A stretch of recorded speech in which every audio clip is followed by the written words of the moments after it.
It's a new month, and that means it's time for a new makeover. Here's a look at the before on this coffee table. Hey, it's Tyler with Rehab to Fab Designs and Dixie Belle Paint Company, and this month we are going to be working on this coffee table that you see behind me here. I think I picked it up at a thrift store a long time ago. It's been in storage, and so we're going to get to work on it. I'm hoping to do something fun for it, so we'll see how it turns out. First, I'm going to show you, there is some pretty, it's obviously very dusty as well, but there's some pretty deep gouges right here that are in the surface. So before we do anything else, I'm going to go repair that first, and for that I'm going to be using Dixie Belle's mud. It is like a putty that you will put into the low spots in this area, and it will fill it in and dry, and then we'll sand off anything in excess, and then we'll have a nice smooth surface for our makeover. So I'm going to show you just this right here. I'm going to pick up a little bit of the mud on a putty knife, and then I'm just simply going to rub right over the top of it here, and it's going to fill in those low areas where that gouge is, and then we will let that dry, and then we will sand off excess, and then we'll have a nice smooth solid surface that's even. I think I might stencil the top of this. I'm still trying to decide what I'm going to do. I was actually thinking about the possibility of planking it, but I think I might want to stencil it, and I don't even know what stencil yet, but that'll come. First we're going to start with this, and then I'm going to work on cleaning the rest of it, and then we'll start deciding what kind of finish we want to do. Okay, so for our cleaning, we're going to be using Dixie Belle's White Lightning. You can buy this in a little container with granules and mix it with warm water and make your own solution.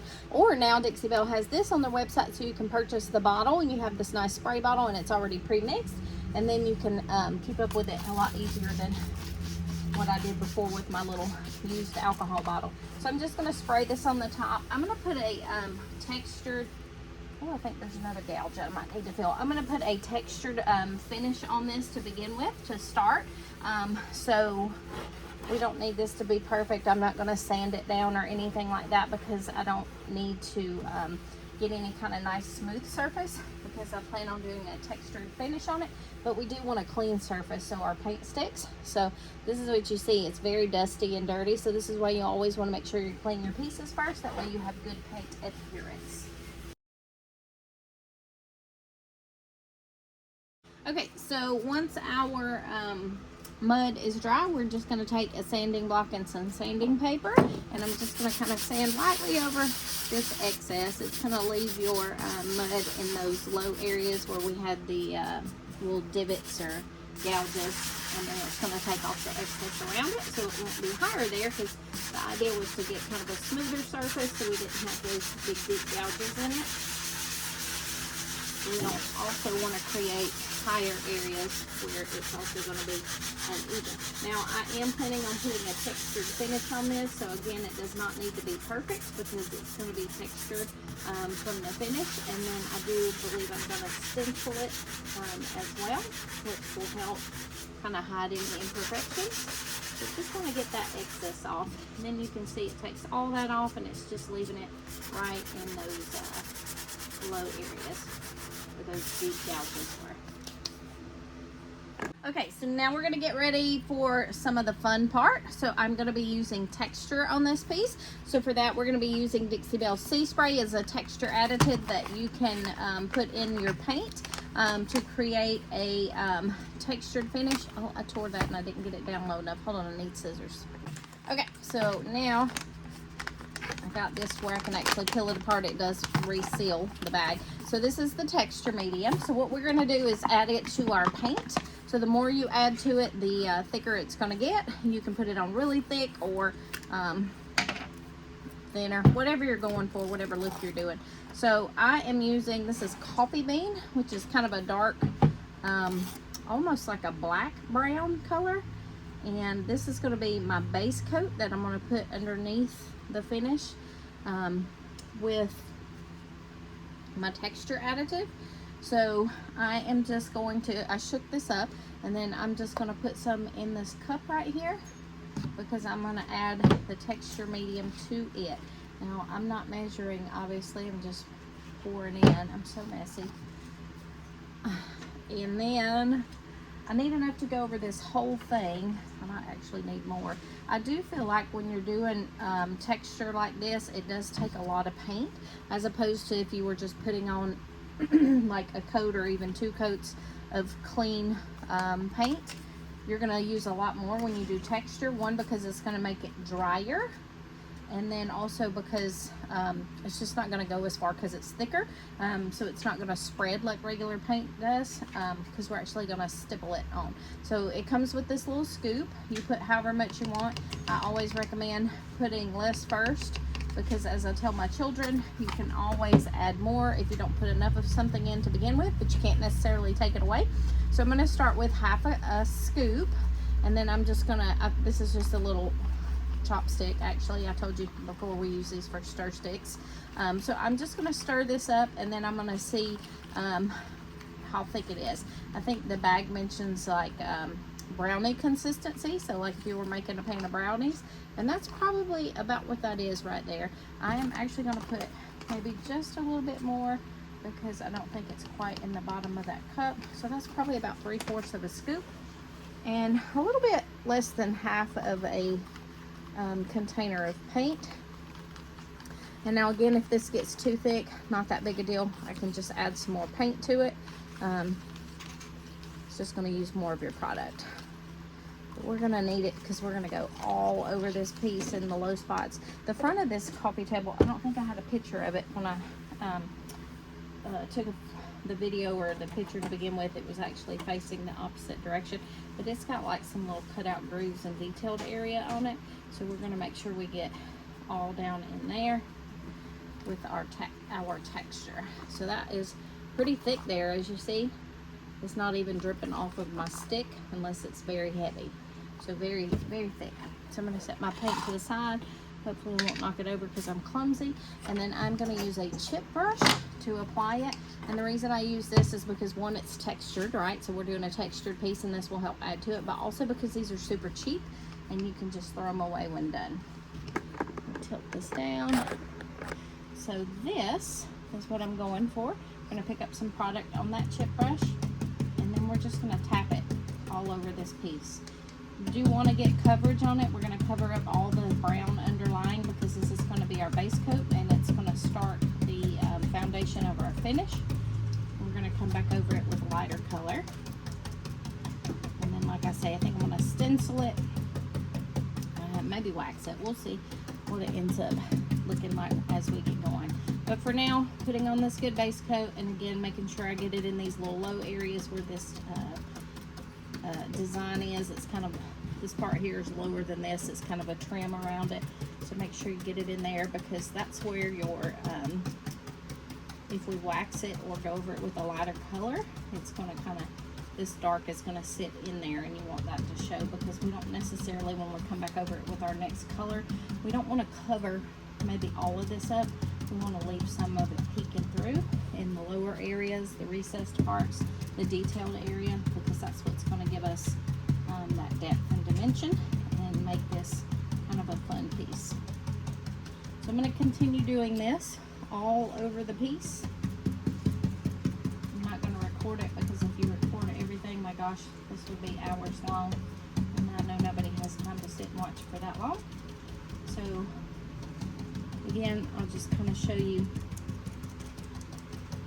how to apply it, and then I'm going to take the camera down in just a second, and I'll show you kind of what it looks like from a close-up, so you can see the texture. Okay, and this is the detailed part I was talking about. Still looks a little dusty in there. I may have to get down in there with something and clean it. Anywho, that's the textured or detailed part I was talking about. And then this is what your sea spray is going to look like up close. So as you can see, by stippling it on and having that texture in your paint, you're going to get these little high areas and low areas. So that is gonna create a nice foundation for our texture.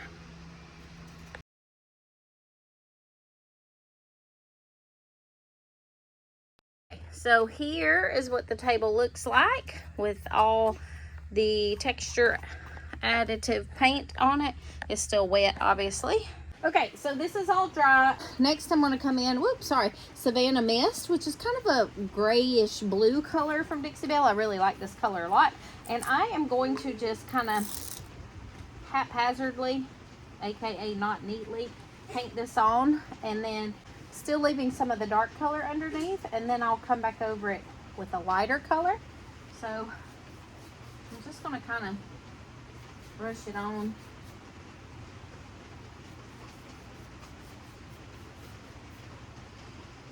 No particular way.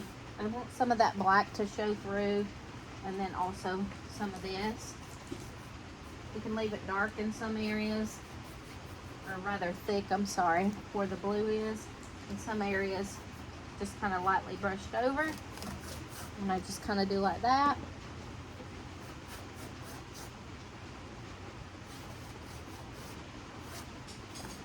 That way we still have that base coat showing up, but also some blue.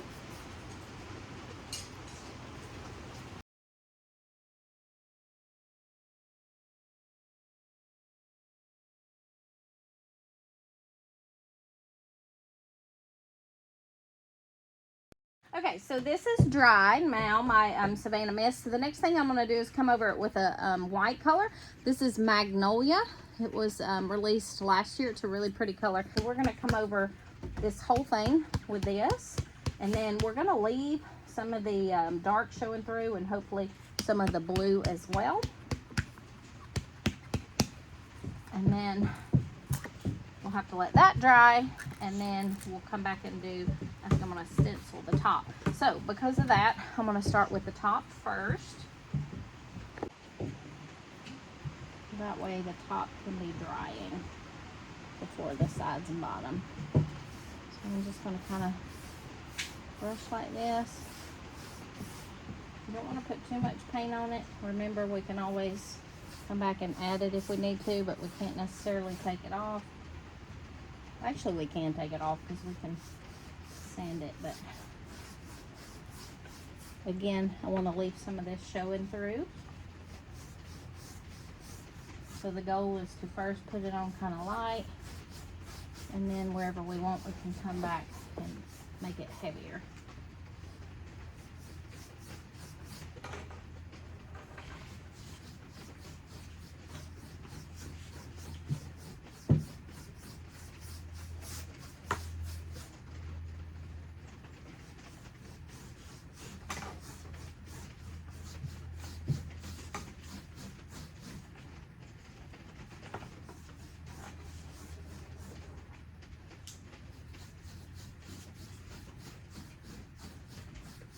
So like this, I can still see my blue showing through.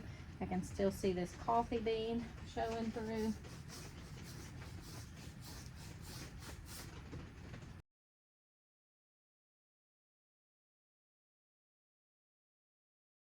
All right, the next thing I'm going to do is stencil this piece. This is just simply called tiles. It has some varying different tiles that repeat across here, 3 across each one. It also has this little piece up here, which is a separate one. I'm actually going to cut that off because I don't want to accidentally stencil it. And I'm going to put that on the top. And I think for that, I'm going to use my Savannah Mist. When I do a stencil, I don't usually do like a clean line perfection stencil. You can do that, and sometimes I will depending on the piece, but I also like to do what I call like a distressed look to that. So what I use for that is just, you can use a paper plate or just some cardboard. This is an old piece of cardboard, and I'll pour my paint on that, and then I will use a roller to actually paint or apply the paint over the stencil. So I'll roll it on, pick it up, and then I'll roll off any excess so you don't have too much paint, because if you have a lot of paint and it's really saturated, when you start rolling over your stencil, that's when you're more likely to have it bleed up under the stencil and give you those not perfect lines. So again, going for kind of a distressed look with minimal paint, that way it's not going to squish up under the stencil itself. All right, so I'm just gonna pour again a little bit of this Savannah mist. I love this color. And I'm gonna just pour some right on top of my cardboard here. So now this is a foam roller. I like to use these for this just because I feel like it's a little bit cleaner. And then I am just going to pick up a little bit of that on there. And then over here beside it, I'm just gonna roll off the excess. And do want to make sure you get it kind of evenly, like all over the roller. But then just roll off that excess so you don't have a whole lot of paint on here. And then you don't have to worry about it going up under it and causing bleeds. So I have this lined up on my coffee table so that it's it fits actually almost perfect from side to side on this piece, right to where the inset is. And then I'm just going to hold this down, and then I'm going to start coming over it.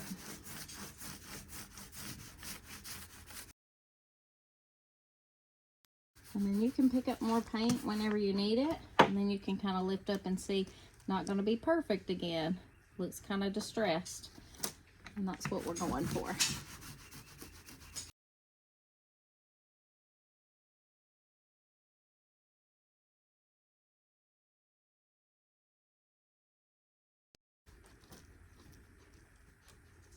There we go.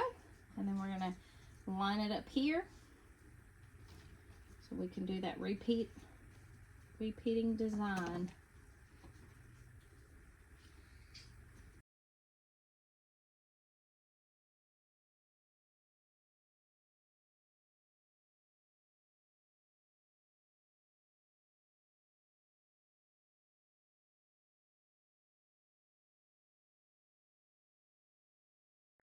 Okay, so here's what it looks like. Again, a nice distressed stencil. Some places are heavier than others, and that's okay because we are not going for perfection. And then we're gonna let this dry, and then I'm gonna come back and sand it, and then we'll wax it. Next, I'm going to sand it. For that, I have 120 grit sandpaper. This is just a round sanding disc for a sander, but I typically do stuff by hand unless we're trying to like strip a finish. So I'm just gonna wrap that around the sanding block here, and I'm just gonna sand right over top of my finish so that some of this dark shows through, and also some of the blue. So this is why we put that light coat of the lighter color Magnolia on. Just kind of dry brushed it on because we wanted the blue and the original color coffee bean to show through. So I'm just going to sand right over this.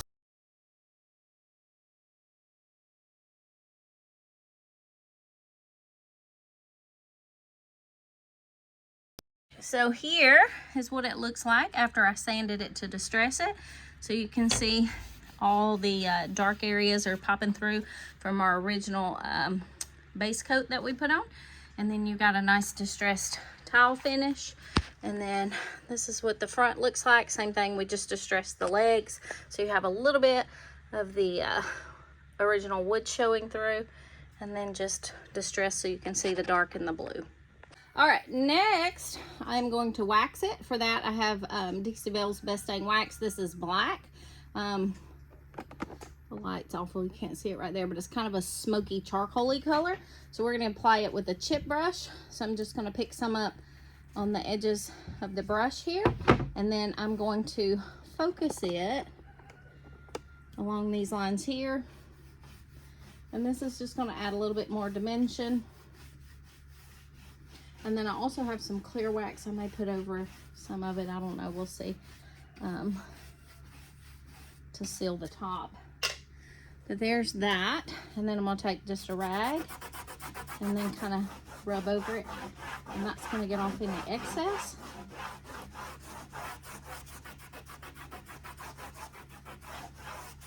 You can also, if you want, put clear wax on first, and that will help you control the black wax a little bit. So if you don't want it to grab, you can do like a clear wax first and then put the black wax over top of it, and then that will allow you to kind of help erase, so to speak, the black wax if you don't like it.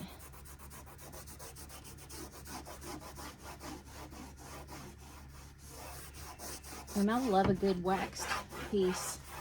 I feel like they have a nice sheen to them, and they seal very well. It's very protective.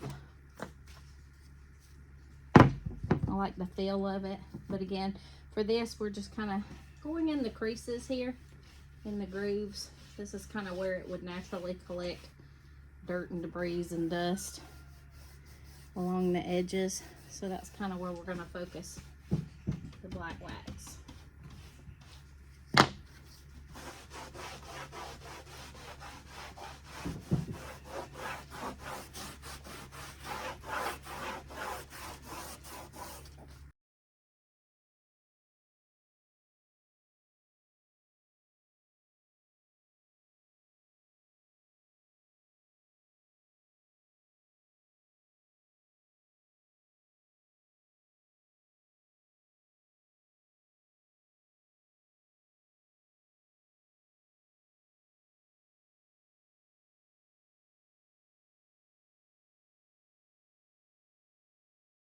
So the last thing we're doing is just coming over the whole thing with, again, our clear wax. So once I put my black wax on everywhere, so I've got this nice kind of grungy look to it, then I'm just coming over the whole piece with clear wax, and this is going to seal it and protect it. It'll be water resistant once it cures, and again, it just has a really soft, buttery feel to it. And then that's it. We'll stage this piece up and get some photos, and we'll be done. Here it is all finished up. It's super chippy and kind of an old world textured style.